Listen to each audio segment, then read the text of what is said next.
this is this Tuesday edition of the 9 to 12 show. My name is Jeremy van Wyk. I'm with you until just before 12 o'clock today. And I was praying about this, and I said, Lord, you know, we are continuously talking about addictions and the addicts themselves. And I got thinking there for a while, you know, the families of the addicts who are sober, they have to deal with the impact of addictions and the consequences of the addicts, and families they end up dealing with it.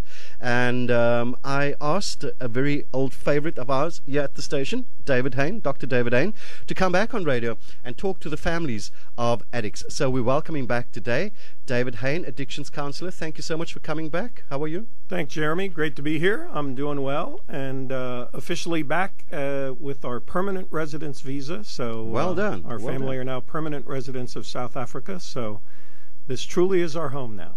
And we are blessed and privileged to have you, because the work you guys do, awesome stuff. Thank you so much. And happy 2014. We have a couple of days left to still say that, right? Yes, yes. Dave, for those people who are tuning in for the first time, or the new listeners, and they didn't hear you before, who is Dave Hain? Well, I'm a certified addictions counselor internationally. Grew up outside of Philadelphia, Pennsylvania. So just below New York City, about 90 minutes, and have been around the world in missions in my second career in life. My first career was a corporate life, and we're here living in Fishhook, one of the pastors at Connections Church, and doing addictions counseling in the community, in the schools, in the prisons, and have authored a couple of books on addictions. Right. Do you want to tell us what book stands out for you? What is the book that sort of had the most response in terms of impact and people questioning? Well, it's interesting, because just when I think one has it over the other one, then it shifts the other way. So there are two books. One's called From Addict to Disciple, and that was the first book I wrote. And the intention of that book was really to be a step-by-step discipleship program for addicts or people counseling addicts to walk through, to establish freedom from the snare of addiction. And then the second one's called The Heart of an Addict, and I really wrote that one focused at the families and the church, saying how do we look at the addict's heart rather than their behavior and their broken promises and things like that. So it really ebbs and flows as to which one's popular at the moment. Interestingly enough, the heart of the addict is the one inside prisons that tends to grab the juveniles and the females most quickly, whereas the other book is the one inside prisons that grabs the males more quickly. So you never can tell. You never can tell, yeah. So just for everybody's information listening right now, is that Dave will be joining us every Tuesday as from today at 10:10, and we'll be talking about topics for families of addicts. Okay, so we're going to launch into our first talking point today, and I'd really like you to give us a call in studio as well. 021 788 9494, 021 788 9494. If you have a question for Dave, if you have a concern, if you need some advice, you're more than welcome to engage with him on air. 021 788 9494. You can send through an SMS, 083 788 9494. 083 788 9494, and those lines will be open all the time. Now I see that the line, we haven't even started talking yet, and there's a call coming through, Dave. So I think we're going to go to the caller, if it really is a caller. Okay, there they went away. Okay, so let's get into the topic. Am I enabling the addict in my family? If I have an addict in my family, and the person comes to me and says to me, you know, Jeremy, I need to go and find a job. I want to go and look for a job, but I need $50 for traveling money. And I give it to the person, and 2 hours later they come home stoned or drunk or whatever. Did I enable that person? Naively, yes. So the intention may not have been to enable that person, but naively, by giving them the money, you did. And very specifically, when we look at enabling, we look at, are you doing something that aids the continuation of the addiction or the escalation of the addiction, rather than working to decrease the addiction?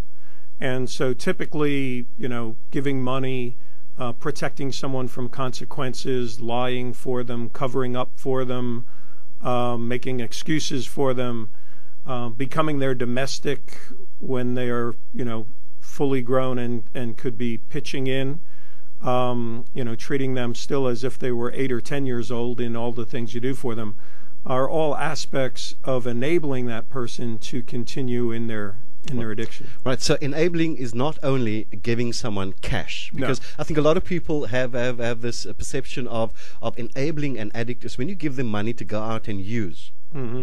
Yeah, no, and the biggest way that families enable is to cover for, to lie, or to make excuses for the addict. So fear of embarrassing the family keeps them from saying what's really going on, so they misrepresent where their son or daughter is really at. Right. Who's most inclined in the family unit to enable? In my history, it's been mom. And because this is still her son, her daughter, her baby, right? Even if they're 35 years old, Sure. This is still their baby boy. And, moms as nurturers still view what they're doing as part of that nurturing and caring for and protecting their son or daughter without seeing that they're enabling. And I also hear very often from moms the hesitance to have the addict take responsibility for fear that if they were too hard on the addict and there was an argument and they would storm out, that something bad might happen, right? And then it would be mom's fault. Right. So the aspects of guilt Yes. would come into play, and addicts obviously would capitalize on this and throw the toys, storm out in order to get their way and not take responsibility. If mom in the family unit, typically, as you say, would be the enabler, if I was dad, or I was son or daughter number 2, 3, or whatever, how do I approach mom in order to not enable anymore? How do I deal with that situation? Yeah. Well, I think the key is if you confront, you're going to get a defensive response. So whether it's, a family member confronting an addict, or whether it's, someone who's not enabling confronting the enabler, you'll get a defensive response. So the key is not to come from an attacking standpoint or a confrontational standpoint, but from really looking for family unity, looking for people getting on the same page, and being able to just speak the truth in love. One of the lines that I use a lot is around the idea of when a mom is concerned that their loved one might, get hurt, get beat up, overdose, get stabbed, get shot, if she would kick them out of the house. I say, yeah, well, I could give you contact details for hundreds of families who came home to find that traumatic thing right in their own home. And the fact that your child is an addict shows that you cannot protect them. Would enablers, because many enablers probably would be guilt-ridden, Mm-hmm. is it fair to then assume that many enablers feel that they have failed the addict? Yes, and the addict will often throw that in the enabler's face. And what do we do? And the key is to not get into an argument. Right. To try to diffuse the argument side of things by simply focusing on the truth of the situation. To say, look, I'm being the best mom I know how, and some of the conditions that I'm facing because of your addiction are even keeping me from being grandmom to your children. Right. And my desire is to be a grandmom, not to be a mom all over again, in my 50s. And so to really diffuse, so you don't get into an argument with the addict, because you're never going to win that. It's just going to escalate, and they'll become more and more aggressive. So I think the key is to really reinforce that you care about the addict and that you're really looking out for their best interests, and to be open and say, look, it isn't working here in my home. If it was working, we would each be showing love and respect to each other, and that's not what's happening. We're getting into these arguments, we're getting aggressive, we're being disrespectful, your language is disrespectful, and I still need to provide for my other children and my grandchildren. In other words, make sure they're in a safe environment. Right. In other words, it's not all about you. Yes. Okay. My guest this morning is David Hain, and he's an internationally certified addiction counselor, and he's joining us as from today on a weekly basis at 10:10 on a Tuesday, and we talk about the families of addicts and how they deal with the addict and the consequences of addictions and the impact it has on families. So this is all about empowering the family of the addict. 083-788-9494. You can send through an SMS if you have a question, if you have a comment, and you can also call through on 021-788-9494. That is the phone line directly through to the studio. We're just going to pay the bills. Be back in a second. Just gone 20 minutes after 10 o'clock on the Tuesday edition of the 9 to 12 show. Currently in conversation with someone who will be a regular guest on our show, Dr. David Hain, international certified addictions counselor. Okay, now people are calling through, and when we go to the line, they're putting down, I don't know if they're not brave enough, 021-788-9494. You can call through now if you have a question or a comment for Dr. David Hain. Let's go to the lines. Good morning. Hello, good morning. Good morning, sir.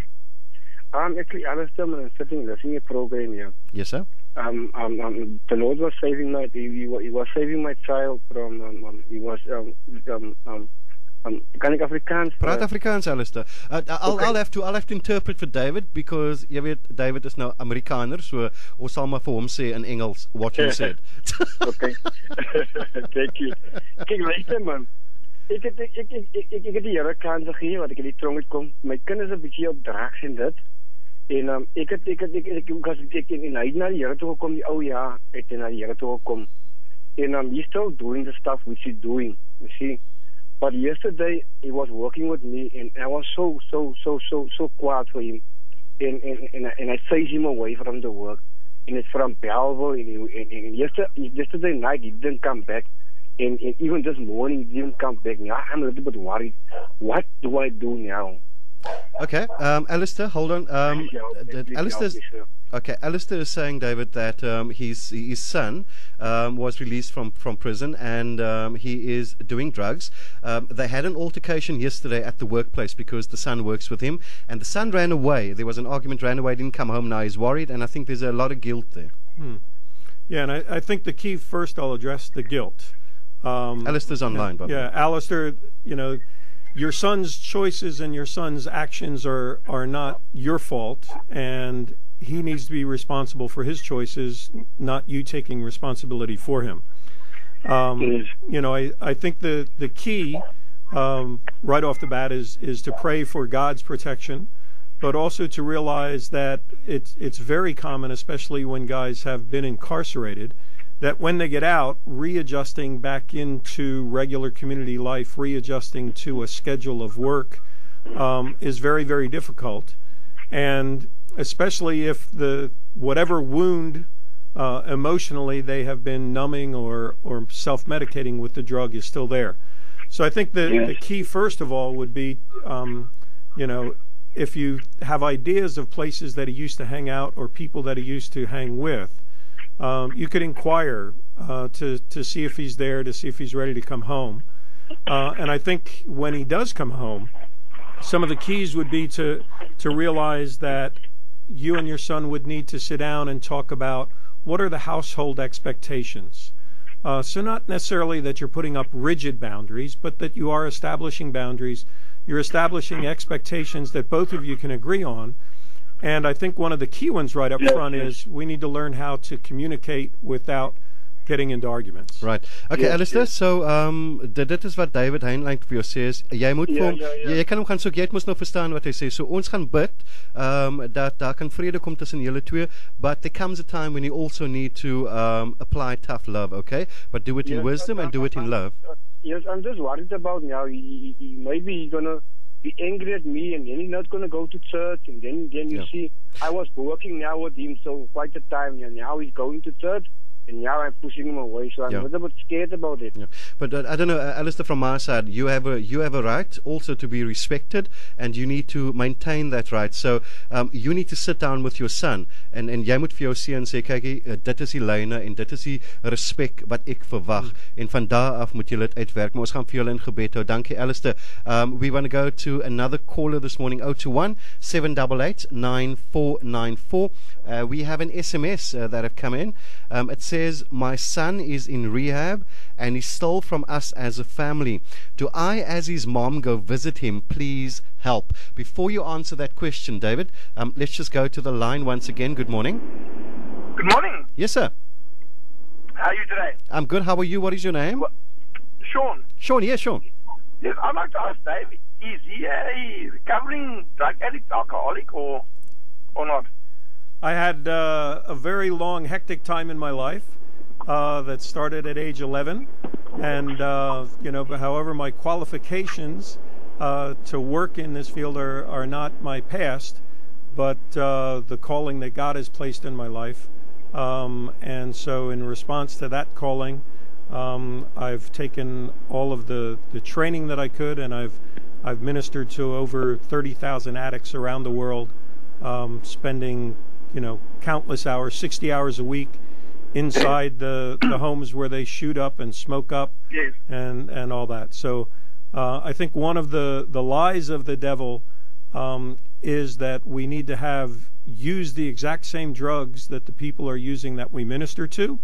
Yes. And I would say if I'm ministering in my own strength or counseling in my own strength, that's a valid question. But I'm never doing it from my own strength, but from the leading of the Holy Spirit. Okay. Sean? Yes. Yes, now because that's fantastic, because I'm an ex-drug addict, alcoholic, saved by grace as well, and I'm a pastor. So coming from a background with that, you'll find that, like Dave said as well, you can understand where the alcoholic, the drug addict's coming from. And for people who haven't had that stronghold in their life or experienced it in a family background, it's very hard for them to actually go and minister to the people who are struggling. So, yeah, fantastic, Dave. I really appreciate the work you're doing. Thank you. I appreciate that. And I agree with you. I think the key that your background gives you is an understanding of the pain that you were escaping. Okay. Exactly. And it allows you to comfort in the way that you were comforted. Okay. Yes, yes. Sean, thank you Brilliant. so much. Thank you so much. God bless you, man. Yeah, right. Bye-bye. Good morning, CCFM. Okay, the person has gone away. Let's get back to the SMS, Dave. My son is in rehab and he stole from us as a family. Do I, as his mom, go visit him? Please help. Well, first of all, you need to speak to the staff at the rehab and make sure that their visiting policies are okay, and when they are and what they are, and also to be able to get some feedback on how your son is doing. I'm wholeheartedly in favor of visiting your son as regularly as possible. I'm not saying that any visitation condones his theft or anything like that, but it reinforces that you are focused on his heart, you're still his mom, you still love him, and you can look beyond his actions. Okay, let's go to the call or to the lines again. Good morning, CCFM. Molo. Molo. Kunjani? Siphile kunjani? Siphilile nami. Ngiyayithanda le nkomo yakho mfondini uyabakhulu. I think that's the wrong number. 021 788 9494. Do you know what I said, Dave? Not after Kunjani. Okay, 021 788 9494. That is the number into the studio. Or you can SMS us 083 788 9494 if you have a question for Dave. We we're talking about am I enabling the addict in my family, and how can I make the changes to stop enabling? Now, this is the big one, and this is a very tough one. Dave, I know that we were jumping between talking, and but I do need to get to the calls because I really want you to chat to people this morning. Good morning. Good morning. Hi. Hi, please turn down your radio. Okay. Sorry. Okay. Can I speak to Dave? Yes, I'm here. Turn down your radio, please, sir. Okay. Hi, Dave. I just want to know, do you counsel or have any advice on the gambling? Yes, I do. I've worked extensively with people addicted to casino gambling, the lotto, with internet gambling, so all those different things, and really approach it as any addiction, because all of the impulses and urges and the compulsive behaviors and decisions fit the same as whether we're talking of a drug addict or someone who's addicted to pornography or alcohol or any of those things. Okay. What time does your broadcast in today? Okay, if you want Dave's contact details, I will be giving the contact details at the end of the segment. So will you stay tuned and get it then? Thank you. Thank you so much. God bless you. Thank you. Bye. Okay, bye-bye. Good morning, CCFM. Hello. Hi, good morning. Who's that? Good morning. My name is Felicity. Yes, Felicity. Dave is listening. Yes. Can I talk? Yes, we'll be listening. You're live on air at the moment. Okay. I'm a mother to a son who's a drug addict. And my question today is because I've been, in my own opinion, around the block with him. You know, the discovery and getting out of denial that my son is in actual fact smoking drugs, looking for help at NA, other rehabilitation places, counseling, spiritual counseling and advice. He's been to rehab twice. And I've supported him. I'm a single mom. I've supported him all the way along. The last rehab that he attended and actually completed the rehabilitation term that he had to stay. In actual fact, the last 3 weeks when he was there, that is now recently last year, September, October, he was discharged. And prior to that, he committed his life to the Lord. He is reared in a home where we serve God, and that is our ultimate focus. But I'm at a point now where I feel that I have done everything. You know, I've supported him, I spoke to him, I had him at various people for counseling prior to his admission to the two different rehabs. It's 6 years down the line now.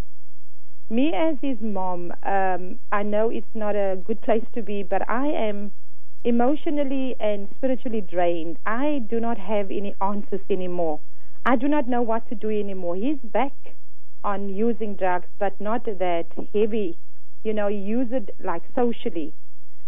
So I'm at a point where I don't know what to do anymore. I don't know, rehab, I've been there, counseling, NA, the group sessions on a regular basis. I just don't know what to do, but I know that I cannot leave my son. The only thing that I'm doing now is to pray and speak to God about his life, you know, and I just need to know, you know, somebody like me that has done everything in terms of supporting my son, getting him to the right places, and now basically being at a point where I don't know what to do anymore, and I see him daily, and you know, it still grieves me to see him when he has used. Okay. So what do I do? Where else do I go? Because to him, support groups and rehabilitation is out of the question. Okay, but let's hear what Dave has to say. Sure. First, I want to say that, you know, I applaud your efforts as a mom, and I can hear your love and compassion for your son. And part of the key is to really focus on what does he want. And for everyone caught in addiction, it really is a love-hate relationship. It's very, very typical for the addicts to enjoy their high, but hate the fact that they're still using, hate the shame and the guilt. They have this craving inside to be normal in whatever definition of the term that is. And so you'll see a lot of addicts cut back to where they can say they're using socially. But the problem is, if they're still using, they're still self-medicating. And so the key that I would urge your son, and he can feel free to contact me anytime after the show, would be to be able to work with someone who would focus on what is he escaping, what is he numbing, what are his emotions, rather than focusing on his behavior of using. Because once God can touch, and you had said that he did commit his life to the Lord, once God can touch and heal that pain in his heart, then that disarms the power that the enemy Amen. has. Yes, absolutely. Absolutely it does. Let's go back to the lines again. Good morning. Good morning. I'm Elizabeth. Hello, Elizabeth. Morning. I would like to comment on the drugs. Yes, we're listening. Dave and I are listening. Okay, thank you very much. I'm Elizabeth, like I said, and I had a son, Royston Bennett. I think you should know him because he was a lot there. And the thing is, that lady that spoke about she doesn't know if she must go visit her son or not. There was a time that I did not want to go visit my son when he was in Falkenberg. And I went with his wife when she drove there to him, but I would never go in. And I sat far down at the bottom. Then he would always see me through the window, and he would ask his wife, why don't I come in? And then I told her to tell him I won't come in and visit him because the way I feel, he hurt me so much that I don't want to come near him. He was suicidal. He wanted to shoot himself, and he put the gun in his wife's hand so she could shoot him. And what happened? The bullet went into his leg.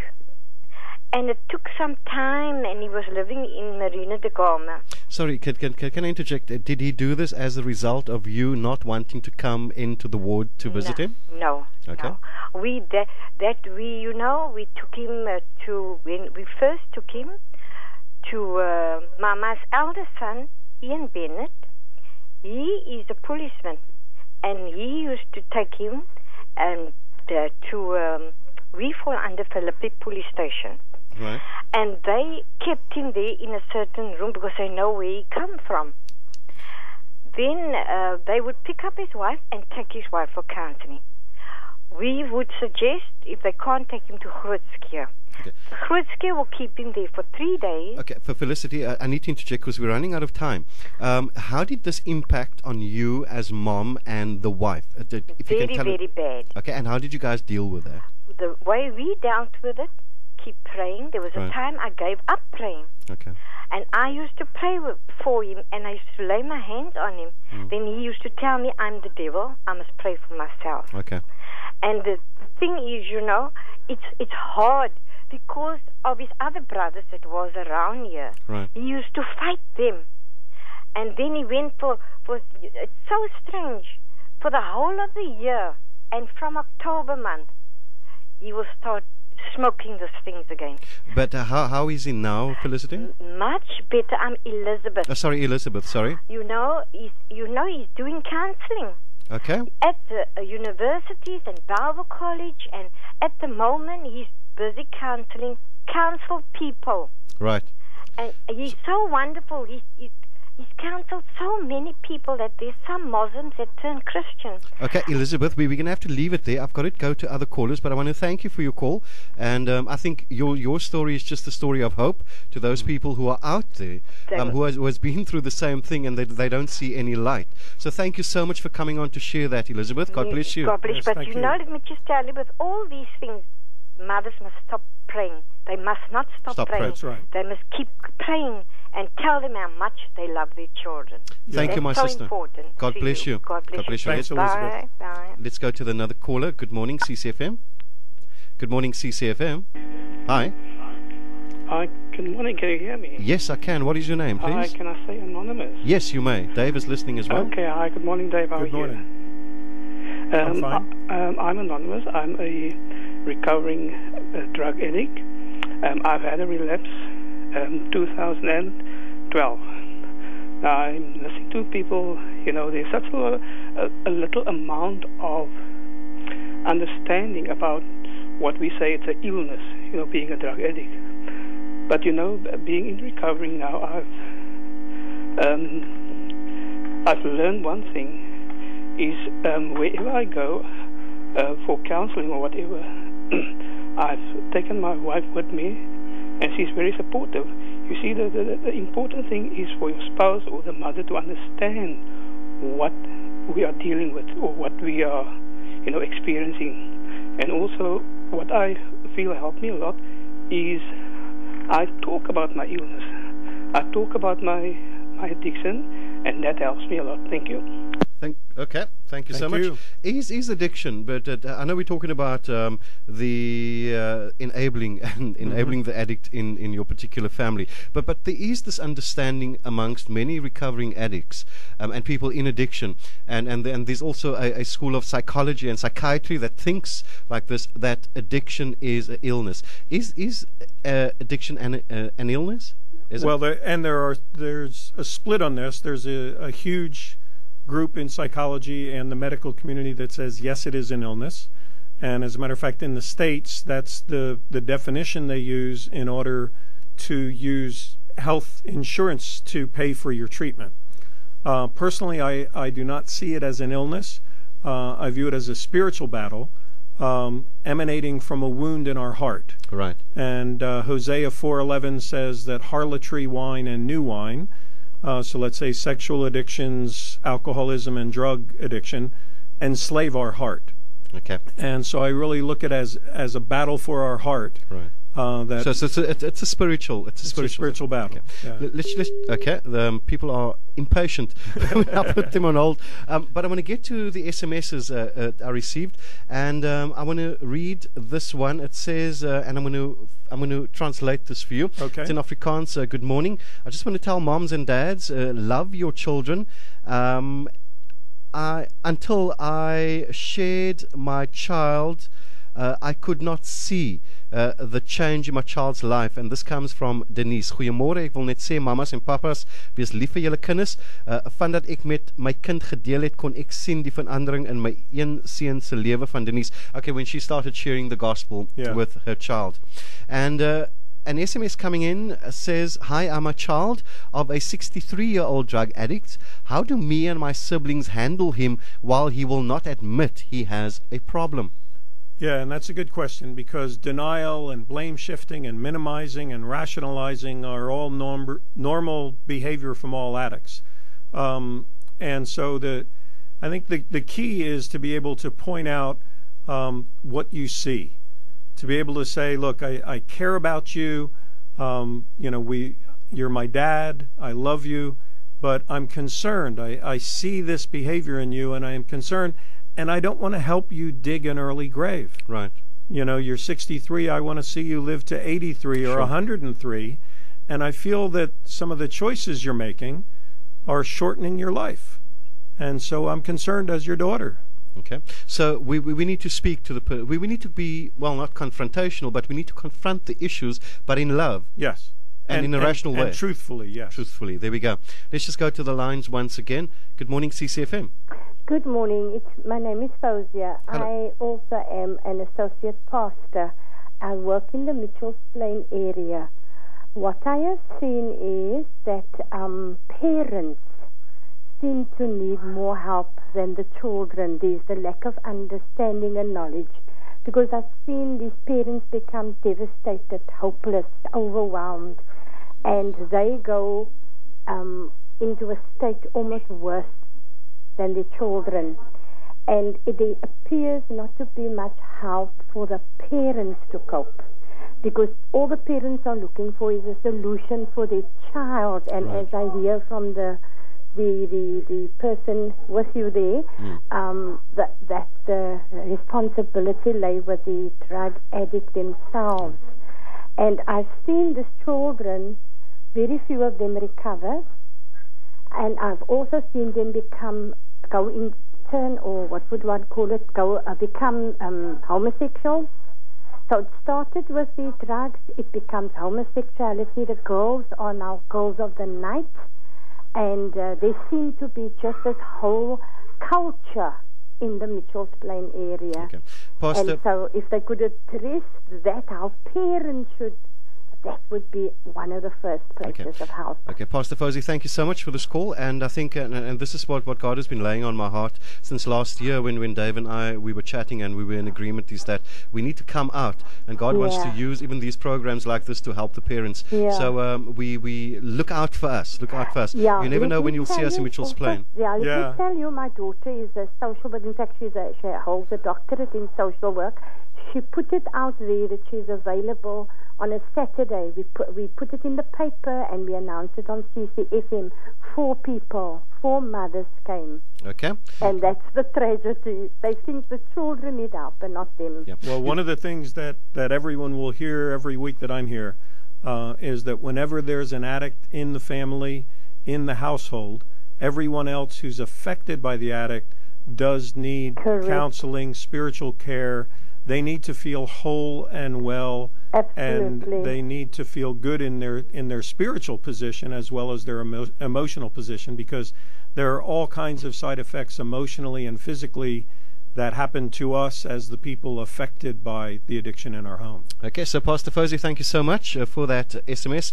SMS in, has Dave had a family member that was in active addiction? Let's just go to, okay, I don't understand the question. Hi David, my son has been in and out of rehabs for his problem, but it will be for a period of 3 months. That is okay, then he goes back into the cycle. He's currently living with a family and getting deeper into habits and involved in gangsterism. He came to me last week saying he needs help.